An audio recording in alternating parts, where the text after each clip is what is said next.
Pernah kebayang nggak? Nulis sebuah buku filsafat yang tebal, bukan di perpustakaan yang nyaman, tapi di sebuah pondok sederhana dekat pabrik sepatu, di tengah kecamuk Perang Dunia II, sambil terus-menerus diintai oleh polisi rahasia Jepang, Kempetai? Itulah kisah di balik lahirnya salah satu karya paling fundamental dalam sejarah pemikiran Indonesia. Sebuah buku yang ditulis dalam waktu 8 bulan, sekitar 3 jam setiap hari, di bawah bayang-bayang pesawat tempur Jepang yang setiap saat bisa menjatuhkan bom. Buku itu harus disembunyikan karena hurufnya yang kecil, sehingga luput dari penggeledahan polisi. Buku itu adalah Madilog, dan pengarangnya adalah salah satu pahlawan nasional kita yang paling misterius dan radikal, Tan Malaka. Bagi Tan Malaka, penjajahan terbesar bukanlah penjajahan fisik, tapi penjajahan cara berpikir. Dan untuk merdeka seutuhnya, bangsa Indonesia butuh senjata. Bukan cuma bambu runcing, tapi senjata untuk berpikir. Senjata itulah Madilog, materialisme, dialektika, dan logika. Di video kali ini, kita akan bedah tuntas mahakarya Tan Malaka ini. Kita akan coba pahami cara berpikir seperti apa yang menurutnya bisa membebaskan bangsa kita dari belenggu logika mistika. Ini mungkin akan jadi perjalanan yang berat, tapi sangat penting. Pastikan kamu siapkan pikiranmu, karena kita akan membongkar cara berpikir kita selama ini. Jangan lupa subscribe, karena perjalanan intelektual ini baru saja dimulai. Bagian 1. Musuh utama bangsa. Logika mistika. Sebelum kita masuk ke apa itu Madilog, kita harus kenal dulu musuh yang ingin diberantas oleh Tan Malaka. Dia menyebutnya logika mistika. Apa itu? Sederhananya, logika mistika adalah cara berpikir yang mendasarkan segala sesuatu pada hal-hal gaib, tahayul, firman, atau roh, bukan pada bukti nyata yang bisa dilihat dan diuji. Ini adalah cara berpikir yang membuat bangsa kita pasrah pada nasib dan takdir, bukan pada aksi nyata. Tan Malaka memberikan contoh paling klasik dari peradaban Mesir kuno. Menurut kepercayaan mereka, Dewa Matahari atau Dewa Ra menciptakan langit dan bumi hanya dengan berfirman tah. Dalam sekejap, alam semesta muncul dari ketiadaan. Di sini, rohani atau firman dewa lebih dulu ada dan menciptakan zat, yaitu bumi dan bintang. Inilah inti dari logika mistika. Ide menciptakan materi. Tan Malaka kemudian membenturkan cara berpikir ini dengan ilmu pasti atau sains. Menurut sains, yang terjadi adalah sebaliknya. Sains membenturkan proses dan waktu, hukum evolusi. Charles Darwin dan Immanuel Kant menunjukkan bahwa alam semesta dan makhluk hidup tidak muncul dalam sekejap. Bumi dan bintang butuh jutaan tahun untuk terbentuk dari benda leleh panas. Manusia adalah hasil evolusi jutaan tahun dari sel purba. Tidak ada simsalabim. Sains berdasarkan kekekalan, materi, dan energi. Menurut sains, benda dan energi di alam semesta ini jumlahnya tetap. Mereka hanya berubah bentuk. Hukum kekekalan energi Joule. Energi tidak bisa diciptakan dari nol. Energi listrik bisa jadi energi panas, tapi jumlah totalnya tetap. Firman tah tidak bisa menciptakan energi dari ketiadaan. Hukum kekekalan materi Dalton. Materi juga tidak bisa diciptakan atau dimusnahkan. Saat kayu dibakar jadi abu, materinya tidak hilang, tapi berubah bentuk menjadi karbon, uap air, dan gas. Bagi Tan Malaka, selama bangsa Indonesia masih terkurung dalam logika mistika, percaya pada dewa, hantu, takdir, dan hal gaib sebagai penjelasan utama atas nasib mereka, maka mereka tidak akan pernah bisa menjadi bangsa yang maju dan merdeka. Mereka tidak akan tergerak untuk mengubah nasibnya sendiri dengan ilmu pengetahuan dan perbuatan nyata.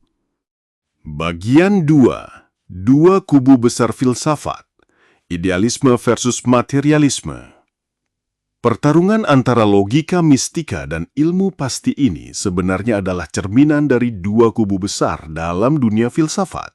Mengutip Friedrich Engels, Tan Malaka membagi para pemikir dunia ke dalam dua barisan utama. Kaum idealis, mereka percaya bahwa ide, pikiran, roh, atau kesadaran adalah yang utama. Benda atau materi itu nomor dua, atau bahkan cuma bayangan dari ide. Tokohnya seperti Plato dan Hegel. Kaum materialis, mereka percaya kebalikannya. Materi, benda nyata, adalah yang utama. Pikiran, ide, atau kesadaran adalah produk dari materi, dalam hal ini otak manusia. Untuk menjelaskan kubu idealis, Tan Malaka memakai contoh filsuf David Hume. Hume berkata, "Kalau saya masuki diri saya sendiri, yang saya temukan hanyalah sekumpulan pengertian atau ide. Saat kita melihat jeruk, yang kita tahu hanyalah ide tentangnya. Warnanya kuning, rasanya manis, bentuknya bulat, semua itu adalah persepsi di dalam otak kita." Kata Hume, jeruk sebagai benda di luar sana sebetulnya tidak ada bagi kita. Yang ada hanya idenya saja. Disinilah Tan Malaka membangun fondasinya. Ia menolak filsafat idealis yang menurutnya memisahkan manusia dari dunia nyata. Kemudian Tan Malaka menunjukkan bagaimana Karl Marx mengambil filsafat Hegel yang idealis dan membalikkannya. Menurut Hegel, idealis, absolute ide atau ide mutlak atau roh yang menciptakan sejarah dan masyarakat. Pikiran membentuk kondisi sosial. Menurut Karl Marx, bukan pikiran yang menentukan keadaan sosial, tapi keadaan sosial, cara kita berproduksi, ekonomi, pertentangan kelas yang menentukan pikiran kita. Bagi Tan Malaka, cara berpikir materialis inilah satu-satunya jalan untuk memahami dunia secara nyata dan yang lebih penting adalah untuk mengubahnya. Ini menjadi pilar pertama dari senjatanya. Bagian 3. Membedah senjata berpikir. Apa itu MADILOG? Setelah memahami musuh, logika mistika, dan memilih kubunya, materialisme, Tan Malaka akhirnya merumuskan senjatanya. Ia sadar bahwa filsafat Barat tidak bisa ditelan mentah-mentah oleh rakyat Indonesia yang masih tebal diselimuti tahayul. Perlu sebuah jembatan. Jembatan itulah Madilog. Madilog adalah singkatan dari 3 kata. Ma, materialisme. Di, dialektika. Log, logika. Mari kita bedah satu persatu. Pilar pertama, ma, materialisme. Landasan realitas. Ini adalah fondasi dari semuanya. Bagi Tan Malaka, setiap pemikiran, analisis, atau penyelidikan harus dimulai dari materi atau benda. Apa itu materi? Sederhana saja, segala sesuatu yang nyata yang bisa diperiksa oleh panca indera kita. Bisa dilihat, didengar, diraba, dicium, bisa diuji di laboratorium, bisa dibuktikan keberadaannya. Jadi kalau sebuah persoalan didasarkan pada benda nyata, misalnya kemiskinan petani, kekuatan industri, maka persoalan itu bisa kita analisis. Tapi kalau persoalan itu didasarkan pada roh, firman, atau kegaiban, maka itu di luar jangkauan Madilog, karena bendanya tidak ada untuk diuji. Jadi materialisme adalah cara untuk menginjakkan kaki kita di bumi. Berpikir harus mulai dari fakta, dari kenyataan, bukan dari angan-angan atau kepercayaan semata. Inilah lantai pertama dalam bangunan berpikir, Madilog. Pilar kedua, dialektika, ilmu gerak dan pertentangan. Ini mungkin bagian yang paling rumit, tapi juga paling kuat. Kalau materialisme adalah lantainya, dialektika adalah cara kita melihat semua perabotan di atas lantai itu bergerak dan saling berinteraksi. Tan Malaka menjelaskan, logika biasa yang akan kita bahas setelah ini hanya cukup untuk hal-hal yang statis, yang diam. Misalnya, meja ini adalah meja, bukan kursi. Tapi dunia ini tidak diam, dunia ini terus bergerak, berubah, dan penuh pertentangan. Disinilah kita butuh dialektika. Dialektika adalah cara berpikir yang memahami bahwa tidak ada yang abadi, perkara Tempo, sesuatu bisa menjadi lawannya seiring berjalannya waktu. Tan Malaka memberi contoh. Thomas Edison waktu kecil dianggap bodoh, tapi setelah dewasa menjadi jenius. Air panas bukan uap, pada satu titik akan menjadi uap, bukan air. Ada momen transisi di mana sesuatu itu adalah iya dan tidak sekaligus.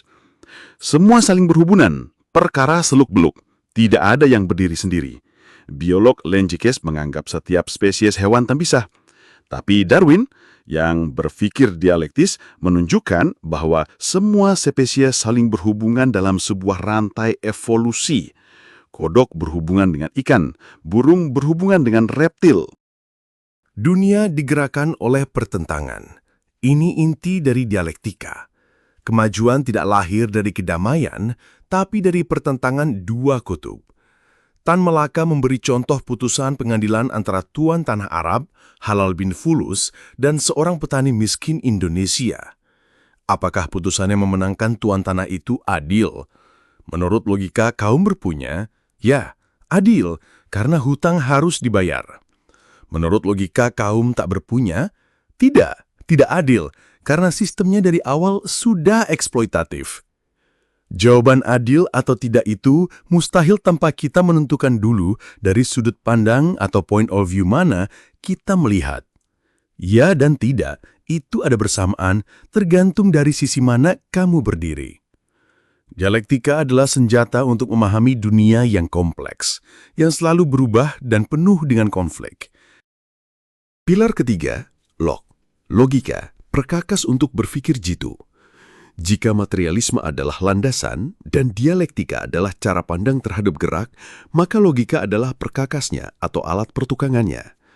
Tan Malaka sangat menekankan pentingnya logika, terutama untuk bangsa Indonesia yang menurutnya masih diselimuti logika mistika. Logika adalah ilmu tentang undang-undang berpikir agar kesimpulan kita menjadi sah dan jitu. Ini adalah cara untuk menyusun bukti-bukti yang kita dapat dari dunia materi.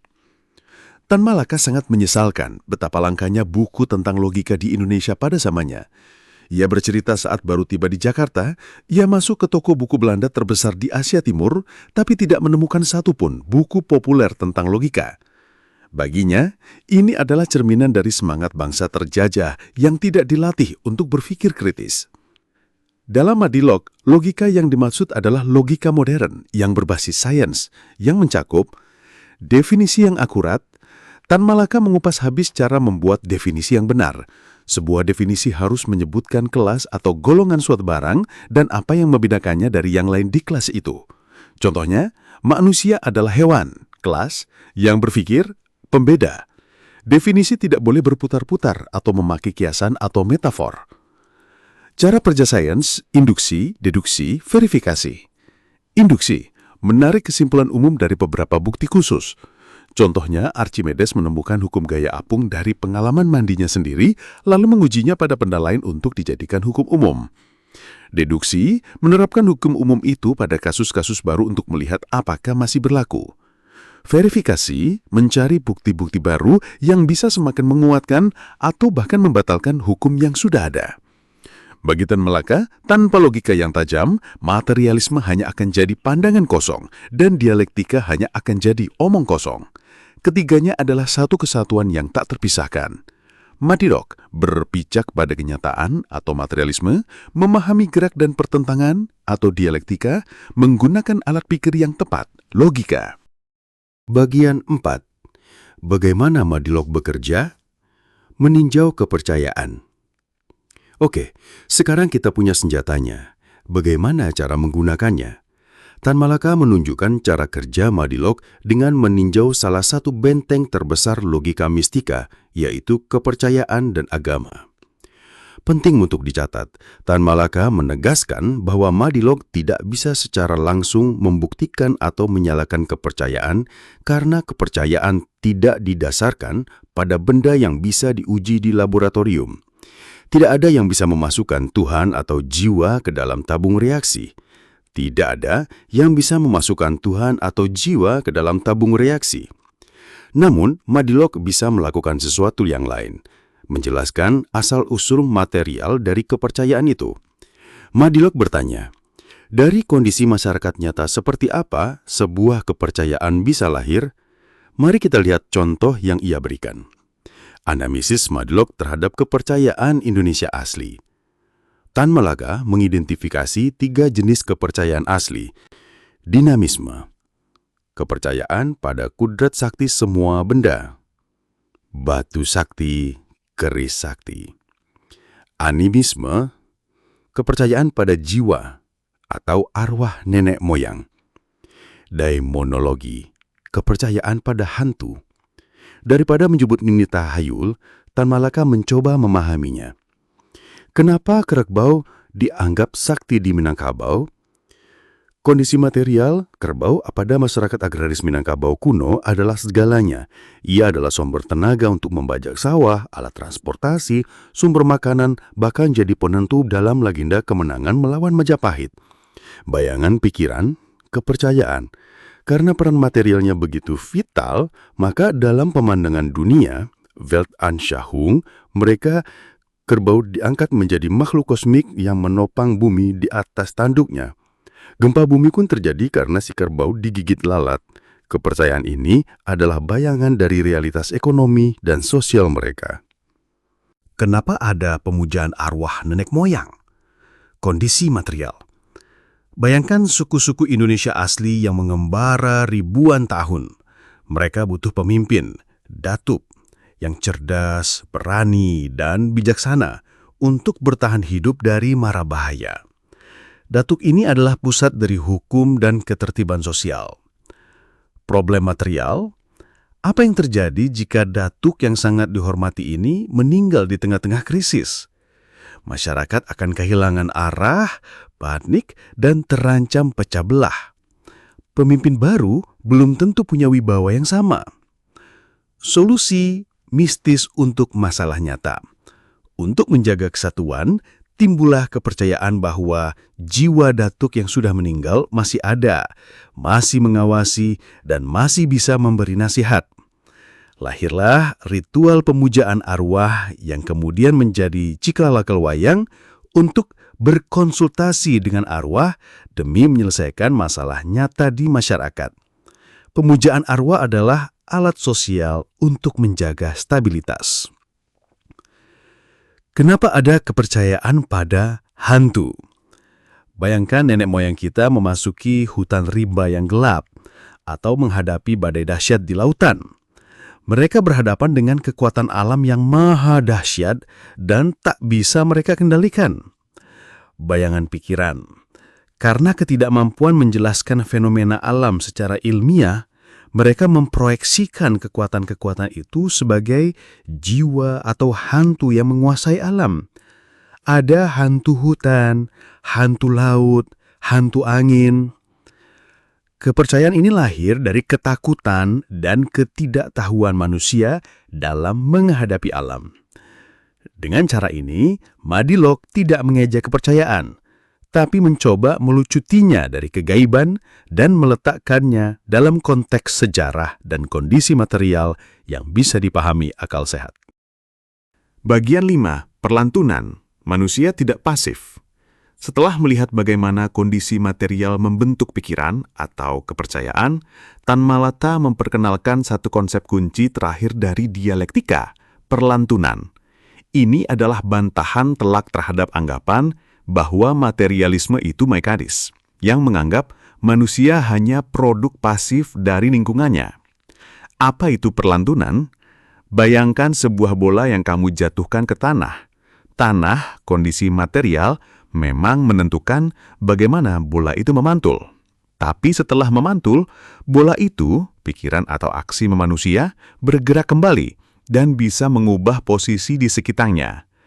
Artinya, tingkat pertama, keadaan masyarakat, ekonomi, politik, ataupun teknologi membentuk pikiran dan kesadaran manusia. Seorang petani di zaman feodal akan berpikir berbeda dengan seorang buruh penebrik di zaman industri. Tingkat kedua atau perlantunan, pikiran dan kesadaran yang sudah terbentuk itu tidak diam saja.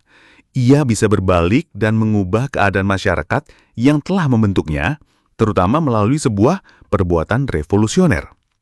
Tan Malaka memberi contoh, lautan yang ganas di Belanda mendidik orang Belanda menjadi pelayar dan insinyur air yang ulung.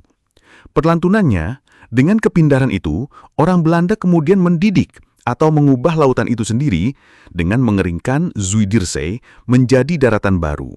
Contoh lain, gempa di Jepang mendidik orang Jepang menjadi ahli gempa dan membangun rumah tahan gempa. Perlantunannya, dengan pengetahuan itu, mereka mendidik atau mengubah dampak dari gempa itu agar tidak terlalu merusak. Bagi Tan Malaka, inilah inti dari perjuangan. Kita dibentuk oleh keadaan, tapi kita tidak ditakdirkan untuk pasrah. Dengan kesadaran yang dibentuk oleh Madilog, kita bisa memantul balik dan mengubah keadaan itu sendiri. Si pendidik atau masyarakat pada akhirnya dididik kembali oleh muridnya atau manusia yang sadar. Kesimpulan, senjata untuk merdeka berpikir. Jadi, apa yang bisa kita ambil dari perjalanan berat kita membedah Madilog, karya Tan Malaka ini? Pertama, musuh terbesar kemajuan adalah logika mistika. Cara berpikir yang bersandar pada tahayul, kegaiban, dan pasrah pada takdir adalah belenggu yang harus dihancurkan jika sebuah bangsa ingin merdeka seutuhnya. Kedua, Madilog adalah senjata 3 serangkai untuk berpikir merdeka. Ia menuntut kita untuk selalu mulai dari materialisme atau fakta nyata, melihat dunia dalam dialektika atau gerak, perubahan, dan pertentangan, serta menggunakan logika, alat pikir yang tajam dan teruji. Ketiga, manusia bukan makhluk pasif. Melalui konsep perlantunan, Tan Malaka menegaskan bahwa meskipun kita dibentuk oleh masyarakat, kita punya kekuatan untuk berbalik dan mengubah masyarakat itu. Kita adalah produk sekaligus pencipta sejarah. Pada akhirnya, Madilog bukanlah sekedar buku filsafat untuk dibaca di Menara Gading. Ia adalah sebuah ajakan, sebuah seruan untuk bertindak. Seperti yang ditulis Tan Malaka mengutip Marx di akhir bukunya. Para ahli filsafat sudah memberi bermacam-macam pemandangan tentang dunia itu. Yang perlu ialah mengubah dunia itu. Madilog adalah warisan intelektual bagi bangsa Indonesia untuk tidak hanya memahami dunia, tetapi untuk berani mengubahnya. Terima kasih sudah mengikuti perjalanan ini sampai akhir. Pikiran mana dari Madilog yang paling menantang buatmu? Diskusikan di kolom komentar. Jangan lupa like, share, dan subscribe untuk bedah pemikiran-pemikiran besar lainnya. Sampai jumpa.